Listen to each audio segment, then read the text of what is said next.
जो इंसान आपको खुश रख सकता है, उससे ज्यादा परफेक्ट आपके लिए कोई नहीं हो सकता।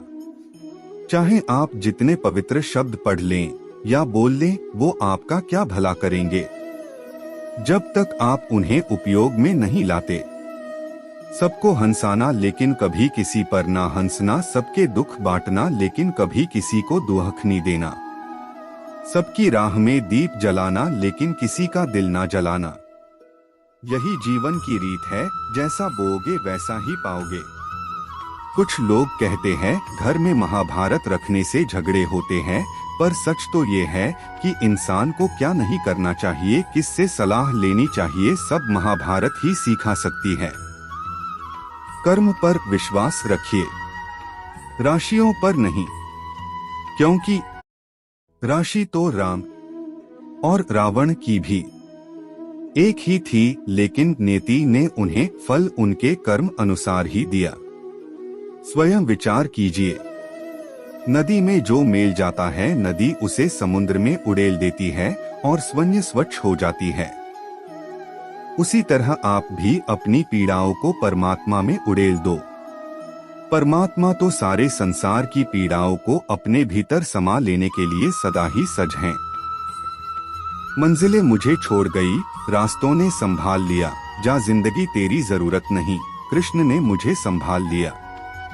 सैकड़ों अक्लमंद मिलते हैं, काम के लोग चंद मिलते हैं, जब मुसीबत आती है तब सावरिया के सिवाय सबके दरवाजे बंद मिलते हैं। मंदिरों में क्यों ढूंढते हो मुझे, मैं तो वहाँ भी हूँ जहाँ तुम गुनाह और अपराध करते हो। जब हार गया मैं अपनी तकलीफ से और सोचा क्यों न किसी ज्योतिषाचार्य से समाधान पूछा जाए, तब मेरे दिल ने सवाल किया, क्या यही भरोसा किया तूने अपने मुरली वाले पर।